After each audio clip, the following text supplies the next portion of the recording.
What's going on, YouTube? It's March 5th, 2013. It is the month of March. It's time for another projection to break it all down. And that means it's time for only one thing. It's time for another edition of Tracking the Madness.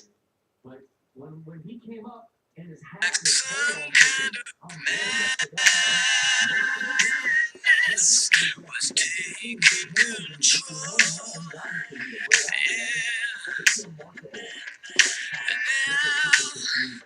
I have finally seen the light. Had to play that little clip in there. Just had to do it. You know, it's funny. Working at Walmart, we have like a TV wall that we sell in the store, and they play, on the loop every month, different clips for different things. And now that it's March, they play the hype up for the tournament, and apparently there's a main song every year that CBS uses as the big thing. Last year it was "Gold on the Ceiling" by the Black Keys, which I caught on that one right away. That's an awesome kick butt song. I love that. I never thought that this Muse song, Madness, was going to grow on me because I always thought it's kind of slow. But you know what? The more I listen to it, the more I like it. So it's, again, I digress. But it's cool. It's kind of a catchy song once you listen to it more. But it is March 5th. This is the first official day of conference tournament play. The first ones are starting today. Big South starts today. Horizon League starts today. And oddly enough, first game of the Big South tourney right now, it's in overtime. Of course it is. It's the first game of the Big South tourney between Winthrop and Radford. Two teams probably won't even make the tourney, and it's in overtime. Of course it is. That's conference tournaments for you. That's how crazy March can get. But let's get into it right away. I just got done putting together the newest edition of the Fearsome 68 bracket, my bracket projection. I will also have that up on my Facebook page as well, my Facebook notes, so you guys can check it out there as well. Also, during this video, I'm going to really get into the breakdown of the bubble teams. What's really stands out about them, what puts them ahead of other resumes and profiles, what's not so good about them, what they have to do in the days ahead, in the games ahead, and the conference tournaments, I think, to really, really warrant a very serious look at the NCAA tournament. These teams really need, some of these teams need some really big things, others don't need a whole lot, definitely need some help along the way. But I will break down what every team really needs. I call it my bubble board, and there's been a lot of shifting going on of late, with teams winning games, losing games, even teams moving up that really didn't really play but had their team fall, so they moved up. So there's a lot of changing going on. I'm sure other bracketologists know this, understand this, and I tell you what, when you're trying to put together the seeding and where teams are going to go and who's in and who's not, you have to take a lot of things into consideration. You can't have two teams in the same conference in a certain section because you can't have them playing to the regional final. That's an NCAA rule. So you got to take a lot of things into account when you're breaking all this down. So first, let me share with you guys the actual projection that I have. And this was, again, I just now put this together a little bit ago. I've been working on it pretty much most of the afternoon, kind of squeezing teams in, where the seeding would go. So here's what I have right now. The one line has been really fluid over the last few games and weeks because teams have been losing. Miami now is off the one line. Florida was briefly on it. Now they're off the one line. So a lot of changes. The current one line is Indiana, Duke, Kansas, and Gonzaga. Now Gonzaga today, or yesterday I should say, is the new #1 in the country. They're the new #1 in the Associated Press poll. They have leapfrogged Indiana, which kind of was expected. Indiana lost for the third time last week as the #1 team in the country. So now Gonzaga has leapfrogged them, and now they're the #1 team. It doesn't happen very often that a team outside the power conferences gets #1 in the country, but Now Gonzaga has earned that spot, and because they've just been so outstanding this year as a whole. So those are the top four right now. All right, so let's start with the Midwest region. Of course, the regionals semifinals would be in Indianapolis at Lucas Oil Stadium. Indiana as the overall number one. This really hasn't changed. Would still play the winner of Southern and Norfolk State. Now Southern, they would be right now the representative of the SWAC to get in. Technically, Texas Southern leads the SWAC, but Texas Southern is ineligible this year due to low academic progress scores, as is Arkansas Pine Bluff, who's also close in the conference race. So they won't even be competing in the SWAC tourney this year. That obviously makes Southern the big-time favorite to win the SWAC tourney. And Norfolk State, we know what Norfolk State did last year. They were one of the big surprises. Beat Missouri in the first round. They have just rolled through the MEAC this year.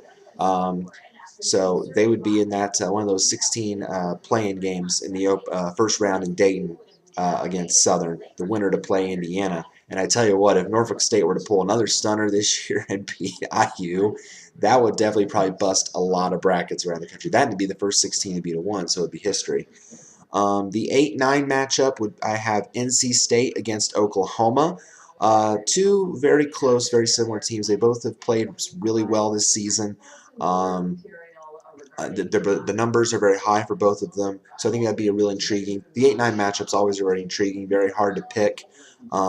So that's what I have there. The 5-12, I have St. Louis against Boise State. St. Louis has just been outstanding these last few weeks of the season out of the A10, leading the conference. They're a very dangerous sleeper, I think. And Boise State, I know a lot of people still say that Boise State is a bubble team. I've had them actually safely in the field for a couple weeks now. In fact, I have Boise State now as a lock to make this field because I think I'm very impressed with their computer numbers, the fact that they're in a very strong conference in the Mountain West. The fact that they have some quality wins. I think they have 3 quality wins now against the top 50. That's a tough thing to overlook. So I have Boise State safely in the field. I think in the end they're going to be okay. Um, but according to that, that would have them like barely in. But I think they'll be all right in the long run. Um, I think they're going to get in the field. And then my 4-13, and this is a dangerous one, at least to me, a very dangerous 13 seed. Keep an eye on Akron. I watched Akron play in the Bracket Buster game against North Dakota State, I believe. And let me tell you, Zeke Marshall is just absolutely outstanding.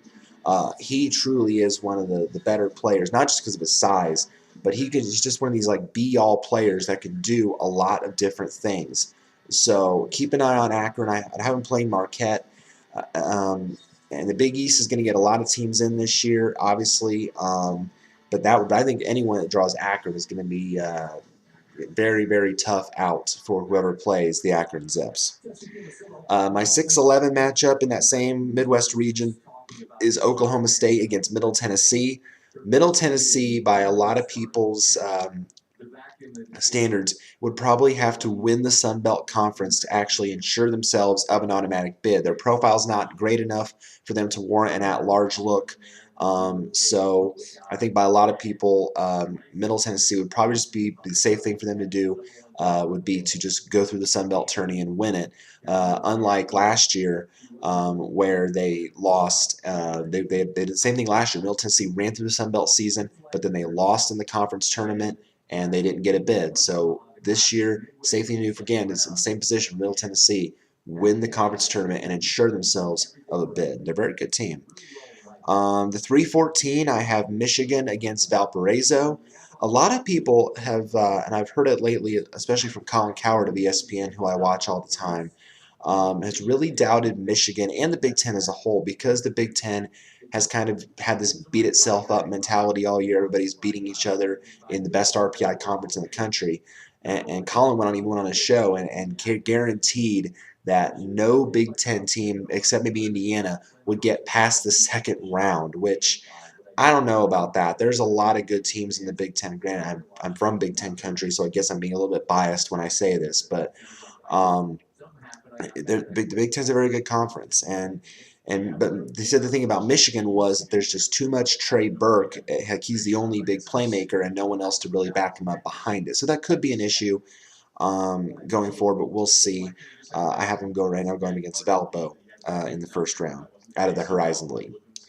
The 7-10, I have VCU against Cincinnati. Look, it doesn't matter who VCU is going to play. They're going to be a tough out regardless. When they went to that Final Four run, their defense was just their strong suit, but their offense was just also very strong too. You could not keep up with them if they were scoring a lot of points. So VCU is just a very tough out. Shaka Smart, as I've said, has done a great job on there. I definitely respect him as a head coach. One of the best under the radar coaches, period, in the country. Um, Going up against Cincinnati. Cincinnati has kind of gone on a slide in recent weeks. They've really struggled. Mick Cronin's team has struggled a bit lately. But I think they'll still get in the field. I think they'll be okay because, again, the Big East strong conference. Cincinnati has only 4 quality wins against the top 50. So I think they'll be all right. But anyone who draws VCU is going to be a very, very tough out for them. And then my 215 in that region is Florida and Niagara. Um, the MAC, though, is wide open. That M8, the Metro Atlantic Athletic Conference, where Niagara's at, wide open conference. Niagara certainly is the favorite, but there's a lot of tough teams there. You got Rider, you got Iona, so some tough teams there. And Florida, don't fall asleep on Florida. The Gators really have been, now that they're fully healthy. Colin Cowherd, again, he said this week that Florida's kind of his sleeper dark horse team to make a deep run now that Billy Donovan's team is healthy again. They need to be watched seriously. So we need to really take a hard look at Florida these next few weeks and see how they're going to finish going into the SEC tournament. All right, that's the Midwest region. West region, obviously Gonzaga is my number one. I would have them playing the winner of the other play-in game in the first round, at least in terms of the 16 seeds, between Northeastern and Charleston Southern. Northeastern currently leading the Colonial Athletic Association, which as a whole, as a conference, has really gotten weaker because of the fact that VCU left. Now you have just, really no one really rising up, being strong in that conference. Northeastern pretty much led that conference the most of the way this season, so no surprise that they would be there. And Charleston Southern leading the Big South right now, but that conference has been fluid as well all season long. With them, with High Point in the discussion, so they're going to be the two favorites to win that Big South tournament. But who knows? Again, a very wide open conference. And you got the first game of it going to overtime, so it's definitely very wide open there for the Big South. My 8-9 matchup: North Carolina, San Diego State. North Carolina, nothing real flashy on their resume, but the thing of it is they've played great competition. The computers love North Carolina. Their numbers are outstanding. So obviously they're in this kind of 8-9-ish pack, but still, it's North Carolina, and they have talent. Roy Williams is a great coach. Definitely going to be a tough out, I think, for anybody they play. And San Diego State, again, another one of those teams has teams to do great things year after year. Great job. So we'll see what happens with them. My 5-12, and this would be intriguing. Wisconsin out of the Big Ten is my 5 seed. Okay, they lost to my Boilermakers. They lost to Purdue this week, and I still can't fathom how Purdue won that game. By the way, at Wisconsin, but they've got like 6 top 50 wins. Wisconsin does. Bo Ryan knows how to do it at Wisconsin. He's an amazing coach, and Wisconsin just a tough out every time you play them. I would have them playing the winner of one of my last 4 in games.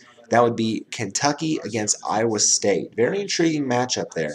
Iowa State, I've watched in the last few weeks. I watched them play the Kansas game when they lost in overtime. They look like a turning team, but they've also had some struggles of late, as has Kentucky, been very up and down, obviously, without Nerlens Noel. Very difficult for them. We'll see how things shake out with them. But they definitely are an epitome of a bubble team right now. And then my 4-13, Arizona against Stephen F. Austin. Stephen F. Austin, I watched them play in their bracket buster game, and I tell you what, that defense is very impressive. They are a very defensive-minded team. They don't score a whole lot of points, but they still win because they can shut you down across the spectrum. So that'll be an interesting thing. Arizona, obviously talented all around, so that should be a fun one if that were to happen. Bottom half of the West region, The 6-11. This is kind of like a bracket buster matchup. Butler and St. Mary's. I think that would be a very entertaining one. Hello, Rodney Clark against Matthew Dellavedova. Get out of here. I mean, that would absolutely be an absolutely entertaining match.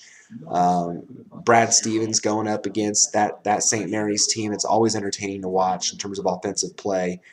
Butler doesn't like the high-scoring games. Butler usually likes the grinded-out, tough defensive struggles, but they certainly have scorers. Now, St. Mary's obviously is going to be hit under a lot of scrutiny for the rest of their years. I don't know if you guys saw this week that they were hit with the penalties by the NCAA for the international recruiting violations. St. Mary's recruits a lot of players from like Australia and places like that, but now they can't do like foreign recruiting trips for the next few years. They can't do they can't go on these recruiting trips like they got like I think a 4-year probation, I think, and reductions in scholarships. But the good thing for St. Mary's is they will still be eligible to play in the postseason. So that was huge for St. Mary's, the fact that they are still eligible to play in the postseason, even though they have all these penalties. So obviously there'll be a question mark down the road for years to come for St. Mary's. See how they handle responding to those. But for now, they're still going to be a pretty strong team, I think, if they get into the tournament. My 314, New Mexico and South Dakota State. Have you seen Nate Wolters play for South Dakota State? Oh my word. The guy put up 53 on IPFW this year. South Dakota State, again, is another one of those dark horse, really tough teams. That'll be a tough out for somebody. I think them, Akron, Belmont is going to be a tough out for somebody. Um, you might even maybe put Louisiana Tech in that discussion. Bucknell, these teams that always tend to win their conferences at these lower seeds, these are going to be some dangerous outs. So consider those when you're filling out your brackets. If they win their tourneys and get in, just consider these teams because Nate Wolters is a dangerous player. But going up against Steve Alford's New Mexico team, that would be a fun one to watch in my opinion. 7-10, I have UCLA against Wichita State. A lot of talk surrounding UCLA lately with Ben Howland's comments about Shabazz Muhammad and going to the NBA and drama. You don't want to have drama surrounding your team at this time of year. You just don't want it. And even though Wichita State not leading the Missouri Valley Conference anymore, Creighton now is leading, but still a tournament team in my opinion. They'll still be all right.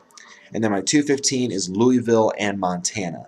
Louisville always a tough out for any team. They're Rick Pitino, great job coaching. Montana currently leading the Big Sky Conference right now, as they have all season. It'll probably be them or Weber State coming out of that conference, but Montana obviously seems to be the favorite to come out of the Big Sky again. All right, East Region. My one is Duke there. I would have them playing Robert Morris, who currently leads the Northeast. 8-9, Memphis and Missouri. That would have given me another very entertaining one. Memphis, though, is a team kind of hard to predict, what they're going to be like. Obviously they're beating up on a very thin league in Conference USA. Really, their only quality wins are against fellow league team and Bubblicious team Southern Miss. So we don't really know what kind of team Memphis is going to bring to the tournament, but we'll see. Missouri would definitely be a tough out for them. I've seen Missouri play. They are a very tough team. Usually they tend to be better at home than on the road, which is kind of a downside for a lot of teams. It's a factor the committee takes into account when picking teams. But that would definitely be a fun 8-9 matchup. My 5-12, Pitt and Belmont. Here's Belmont, and Pitt has had trouble in the past losing to teams in the first round or second round they really shouldn't lose to. Pitt has kind of had this bugaboo of losing early, and Belmont would certainly be another candidate that potentially would do that to Pittsburgh. Belmont always seems to be a very good shooting team. They play a tough non-conference schedule.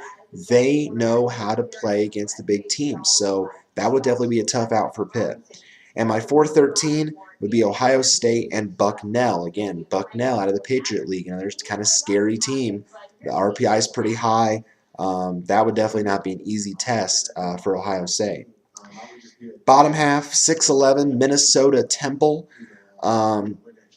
Two teams that have kind of had their ups and downs this season. highs and lows, peaks and valleys, but they're starting to get some big wins late, so that's why they're in the field. That would be a fun one to watch. My 314, Kansas State and Princeton. Princeton now has taken the lead in the Ivy League. Harvard had led the Ivy League all season long pretty much, but now lately Princeton has come on strong. They beat Harvard recently, so now Princeton leads the Ivy League by a half game over Harvard with a few games to go. Remember, the Ivy League doesn't have a conference tournament. The conference champion automatically gets the automatic bid to the NCAA tournament. So right now it's looking like it's a two-team race between Harvard and Princeton. And right now, Princeton has the edge, so it'll be interesting to see who gets the nod. We don't expect really the Ivy League team to do a whole lot this year. Obviously, the last I think it was 2 years ago that Cornell made that deep run into the Sweet 16 where they lost to Kentucky, but that was just a really solid Cornell team. But this time around, I don't see the Ivy champion doing a whole lot. Excuse me, whether it be Harvard or Princeton. 7-10 matchup. This would be a fun one. Oregon and Creighton. Doug McDermott, oh my word, he is the real deal. He had an awesome game when they beat Wichita State last week with that amazing stat line, like 40-plus points, like double-digit figures in rebounds. He is just an outstanding player to watch, definitely in the Player of the Year discussion, and for him to go against Oregon, a Pac-12 strong team, that would be a fun matchup to watch there. And my 215 would be Georgetown against Stony Brook, who has pretty much led the America East all season long. And finally, the South region. My number one would be Kansas. I would have them playing Mercer out of the Atlantic 10. Mercer leading that conference just barely over Florida Gulf Coast. That'll be, or not the Atlantic 10. I'm sorry, the Atlantic Sun. Why did I put Atlantic 10? I don't know. A10, A Sun. I get that confused, I guess. I know it's not easy to confuse, but Mercer, barely leading Florida Gulf Coast right now in the A Sun race. That'll be an interesting one to watch when that conference tourney comes up. Kansas, again, last year made it to the final. Of course, lost to Kentucky, but that was kind of expected because Kentucky was that good. Kansas lately has just been really strong. There's other years and the years before, the past few years, they're known for being bounced out early by likes of Bucknell and Northern Iowa and Bradley and whatever. But now they're really starting to be a strong team with the talent that is there, and they're going to be a tough out in the tourney with McLemore and Withy and all the talent that they have.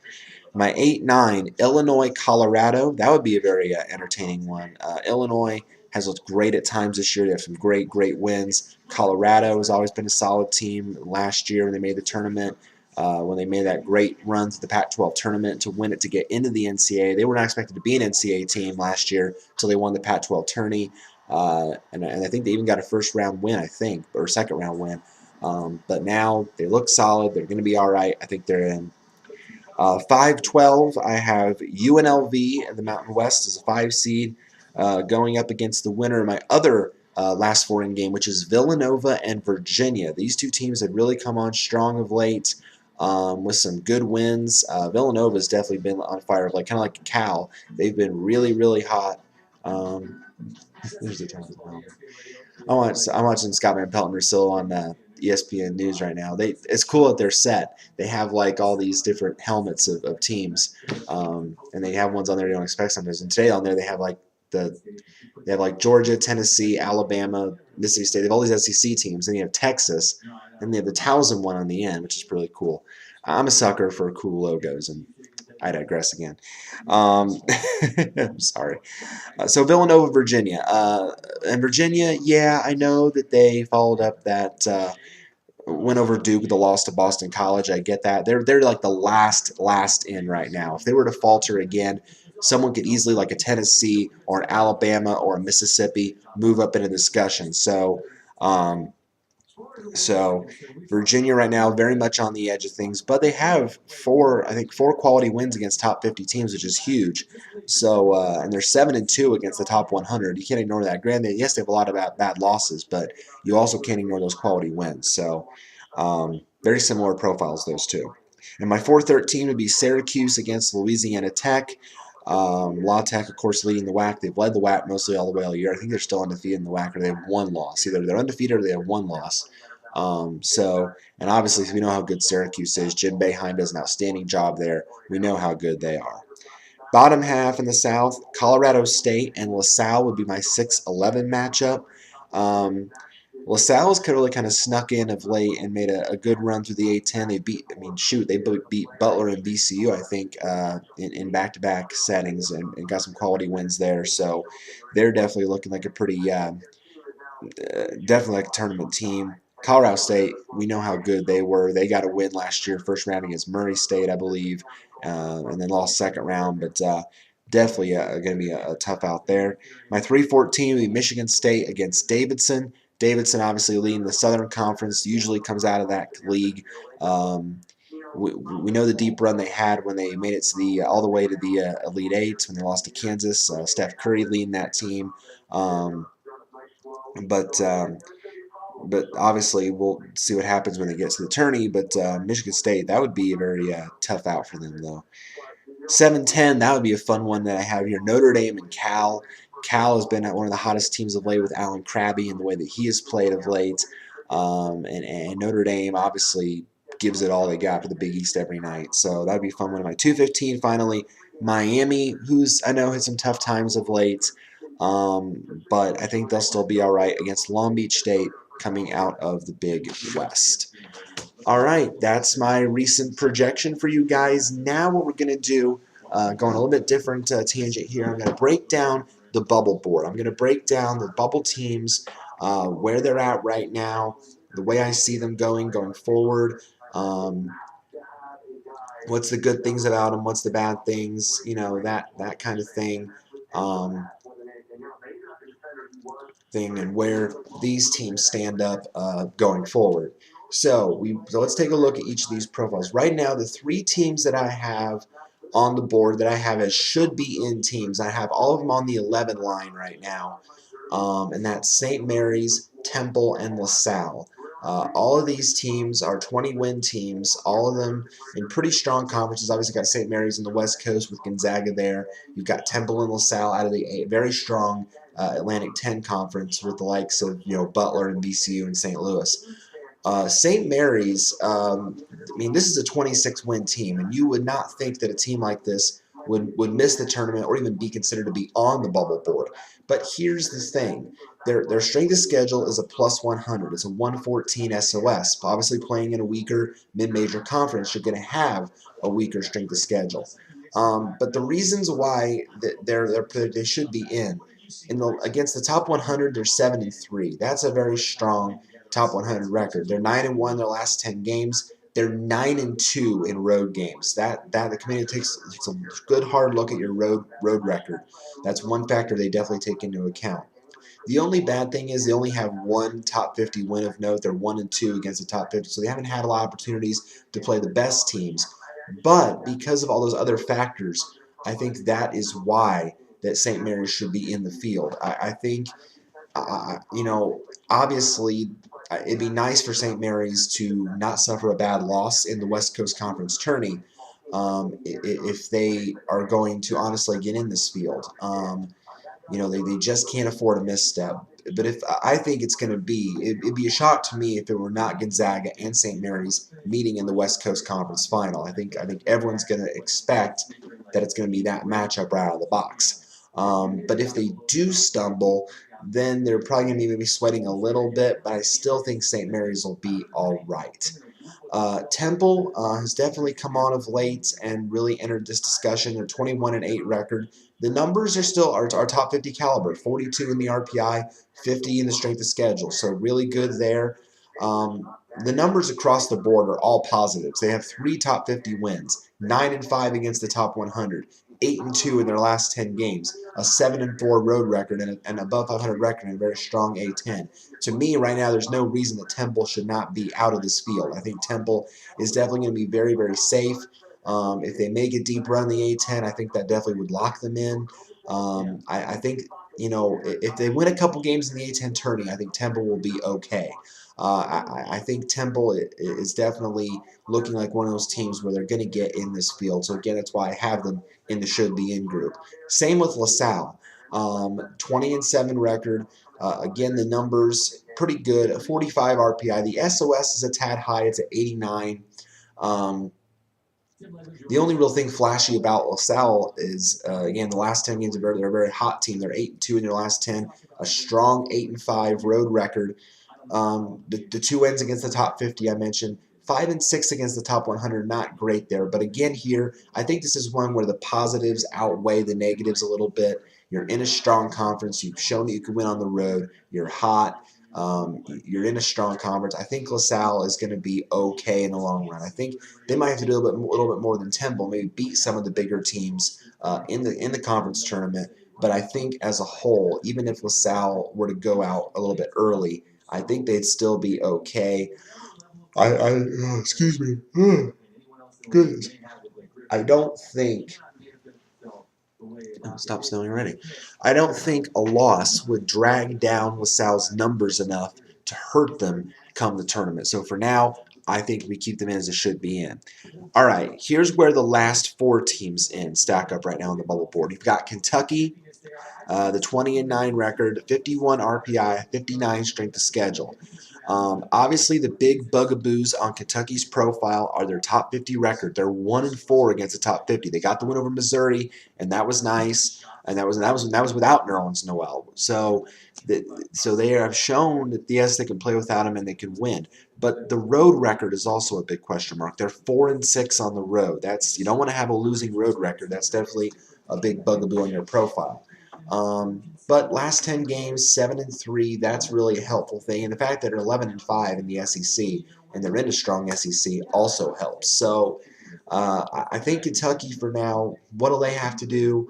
I think Kentucky just has to keep winning. I think for now, I think Kentucky, if they can knock off some of the big teams in the SEC tournament, if they can get a couple big quality wins, I think they'll be all right. If they stumble early, they're going to be heavily, heavily scrutinized. How have they played without Nerlens Noel? How have they looked?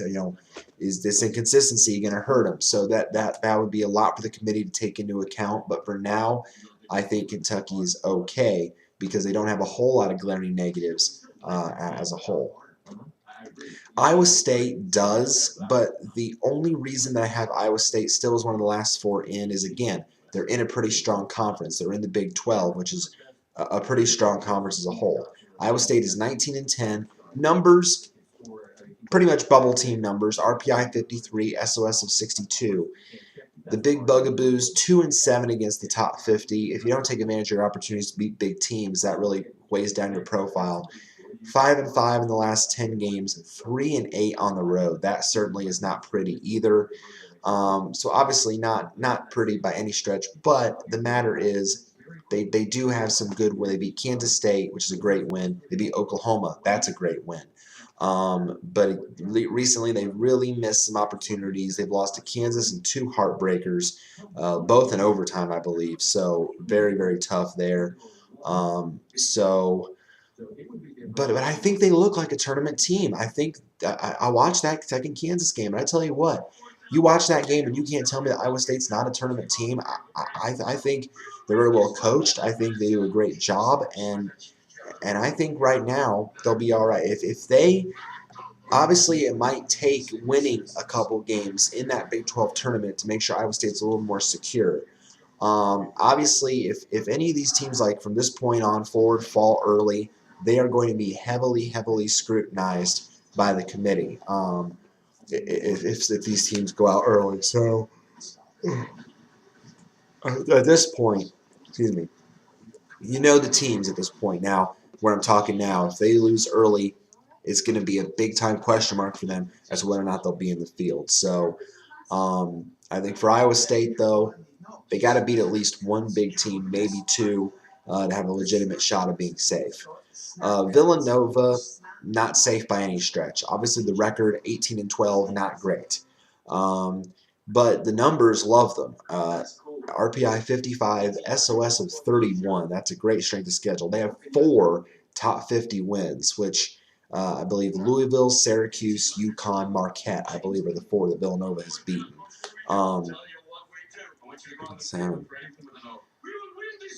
The rest of the stats are pretty average. 6-7 on the road, 9-8 in the Big East. They are 5-5 in their last 10, so not exactly a hot team right now. But I think they've done enough in those wins, and the fact that they're in the Big East, I think that really helps their profile. So that's a big thing for Villanova. If Villanova gets to 20 wins, if they win a couple games and then get at least take down one team in the Big East tournament, I think Villanova will be okay. They look a little better right now than some other teams on this list, just because of the fact of that sheer number of quality wins. And Virginia. Virginia has been a big question mark all season. They have one of the oddest profiles that I have ever seen. Um, they're 20-9. They're a 20-win team in the ACC, a very good conference. But the numbers, 64 the RPI, and SOS of 119. Not a very good non-conference SOS either. But you can't ignore this. 4-2 against the top 50. 4 quality wins, including the win over Duke. That's absolutely outstanding. 7-2. Let me repeat that. 7-2 against the top 100. That is absolutely outstanding. But here's the issues. 6-4 in their last 10 games. 3-7 on the road. And oh, by the way, their losses, the losses. Oh my word. George Mason, Delaware, Old Dominion. They lost to Old Dominion, a team that fired its coach this year. And then now they've lost to 4 teams in the lower half of the ACC. Clemson, Boston College, Wake Forest, Georgia Tech. That is why right now, the wins right now are good in the fact they outweigh those losses, but just barely. They're just by this much. They're just barely in the field right now. Because every time they get a big win, they're like, yeah, ugly loss. That's Virginia right now. You know my term for those fantasy players that, the hair puller? That's Virginia right now. Makes you want to pull out your hair as a bracketologist because you don't know what to do with Virginia. The Who's, more like, who are you? More like, who are you? Who? We don't know who you are. Who are you, Virginia? We don't know. I mean, that's it right now. So, sorry, CSI, but that's it. We don't know who Virginia is. So, very tough right now. What do they have to do in the ACC tourney? Well, I think they have to beat maybe two big teams and not have a stumble. If Virginia stumbles, they're going to be definitely highly scrutinized, and I would not be shocked if Virginia did not make the tournament field. So, all right. Moving on now from the teams that are in the field currently, here's the teams that are currently out of the field. First 4 outs right now. Tennessee. Again, they've had a great late surge of late. Tennessee has 17-11 record. Numbers love Tennessee. RPI 56, SOS 39. The numbers just love this team right now. Did I miss something? Oh, no. Okay, good. All right. So anyway, the numbers just love Tennessee right now. But a couple glaring things. 3-7. Again, the road records. 3-7 on the road. Not good. But they do have the 2 top 50 wins. They're about average against the top 100. They're 7-3 in the last 10 games, so that's very good. Good. And then 9-7 in a good SEC. So Tennessee definitely will be a team to watch going forward. What do they have to do? Obviously, with the numbers the way they are, if Tennessee keeps winning games, if they don't have any more missteps, obviously getting swept by Georgia, that really hurt them of late. But if Tennessee continues to win games, if they get a couple big wins in the SEC tourney, I really, really like Tennessee's chances to sneak their way into the field. Obviously, they might need some help, but I think Tennessee could definitely sneak their way in if they get some big wins down the stretch. Same with the SEC. A lot of SEC teams on this list. Tonight is a big-time bubble game tonight. Mississippi plays Alabama. Right now, I have Mississippi as my second team out, Alabama as my third team out. So this is a critical bubble game for both these teams. Now, if one of them were to win, and would that move them up to the first four in line? Probably not, because neither of these would be considered top 50 wins for any of these teams. But it would certainly keep them into the bubble discussion. The team that loses might fall from this line to the next four out line as a result. So huge game tonight in this one. For Mississippi, 21-8 record, great record, but here's the problem again. An SOS of 132. That is the worst strength of schedule of any team on my bubble board right now. The 132 strength schedule for Mississippi. For an SEC team, that is kind of an oddball that you would have an SOS that weak. But they do. So, and it doesn't help when you're losing to low-tier teams. Like you lost to Mississippi State, and that was an awful loss. They only have 7 scholarship players on the roster. 7. Just shocking. So 1-3 against the top 50, 4-6 in their last 10 games, a losing road record of 5-6. So not a lot to like about Mississippi's profile. They're going to have to get some big wins in the SEC tournament. You're going to have to make a deep run, I think, to really have any realistic look or shot of getting in the field, because those numbers are just way too much for Mississippi to overcome. Alabama is in a little bit better position than Mississippi, at least in terms of the numbers. 19-10 record, RPI of 60, SOS of 87, so still a little high. The problem with Alabama, though, is no quality wins. They are 0-4 against the top 50. Now they're 7-6 against the top 100, so a win tonight would give them their 8th top 100 win. That's good. And it would give them another road win. Also good, because their road record right now is 4-7. Not good. So, and they've been hot. Alabama's 7-3 in their last 10. Good. So, would an Alabama win maybe get them into it was one of the last 4 in? Potentially, if they win big enough, maybe. We'll have to wait and see. But this game, then bigger for Mississippi, obviously, to try to erase those numbers. But it's definitely big for Alabama, too. And Alabama is 11-5 in the SEC. That's great. If Alabama can win some big games, they might even have to win maybe one game in the SEC tournament. You really want a really strong look to get into the field. So Alabama definitely looking better than Ole Miss in terms of a whole right now. We'll have to wait and see. But big game tonight for those bubble purposes. And then my last team on the first 4 out list, Mississippi and Alabama, like I said, are 2-3. 4 is Southern Miss. Again, Southern Miss, I don't know. 22-7. Yeah, great record. The numbers, good. RPI 34. That's the highest RPI of anybody on the bubble board. But the problems, SOS 91. Top 50 record, 0-5. You got to have quality wins. Top 100, 3-6. Not going to help matters. They are a great team on the road. They're 9-6 on the road. That's really the only positive. But again, they're in that weak Conference USA, and they're not going to get a whole lot out of that. So what's Southern Miss going to have to do? Potentially, probably the best thing to do for them would be to win the Conference USA tourney to ensure themselves a bit. That way they don't have to sweat. If they don't win, if they make the final, if they play Memphis in the final and lose, I think certainly you could take a look at Southern Miss, and I think they at least warrant consideration. But they would have to have a lot of help from the teams above them to really warrant a serious look in the field. Then my next 4 teams out, poor Baylor. Poor Scott Drew and Baylor. I mean, Baylor, early in the year, it looked like a tournament team, for sure. But now they've really hit the skids of late. Lost last night to Texas. Just awful loss. That's their 3rd bad loss of the season, joining losses to College of Charleston and Northwestern. 17-13 now the record. The numbers are still good. RPI 61, SOS of 29. That's still really good. And that 29 SOS, again, highest of anybody on the bubble board at the moment.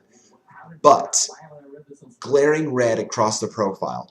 1-8 against the top 50. 4-10 against the top 100. 3-7 in their last 10 games. 4-7 on the road. 8-9 in the Big 12 Conference. Nothing good on that profile. So right now, Baylor definitely now starting to become more and more of a long shot they would need some serious help. They have to get some wins in the conference tourney, obviously, and some serious help to really warrant a strong look from the committee. UMass, 18-9 record. The numbers very good for them. RPI 54, SOS of 70. But again, 1-5 against the top 50. Not pretty. They are a good team on the road, 7-4. Other numbers look pretty strong for bubble teams. So again, you win some games in your conference tourney, you get some help from the other teams above you, then maybe you want to look into the field. Arkansas is great at home, not so good away from home. They're 18-11. The numbers mid-range, RPI 80, SOS 81. They have 3 top 50 wins. Good. But 1-8 on the road. Arkansas is 17-1 at home. You got to win on the road, guys. You can't win every game at home. No. No, survey says, no, you can't do it. 1-8 on the road is not going to get you in the NCAA tournament. Arkansas is going to have to need some serious help. And these last 3 are pretty much desperation long shots at this point. They're going to need probably to win their conference tourneys or have some other serious help to get in. BYU, 21-10 record, RPI 59, but SOS 95, top 50, 0-5, road record 5-5, bad losses, lost to San Diego, San Francisco, not good. Maryland, 20-9 record, RPI of 70, SOS plus 100 of 113, 3-7 against the top 100, 5-5 in the last 10, 3-6 on the road, 8-8 in conference. That doesn't get you in. And Air Force, 16-11, 85 RPI, 74 SOS, 3-8 against the top 50, 5-5 in the last 10, 3-8 on the road, 7-7 in conference. Air Force is hanging literally by a thread. All right, guys, that's it for this video this week. That's my projection and the bubble breakdown for you this week. And as conference tournaments start handing out automatic bids, I'll try more and more often to make new projections. Let's see, next week. Looks like I have the 11th and the 12th off next week, so I'll probably do another video on one of those days next week with another projection for you guys. As bids start getting handed out and conference tournaments start getting played, things will start to become a little bit more clear. So that's really when things start to heat up. Selection Sunday is only 12 days away, so we're getting that much closer.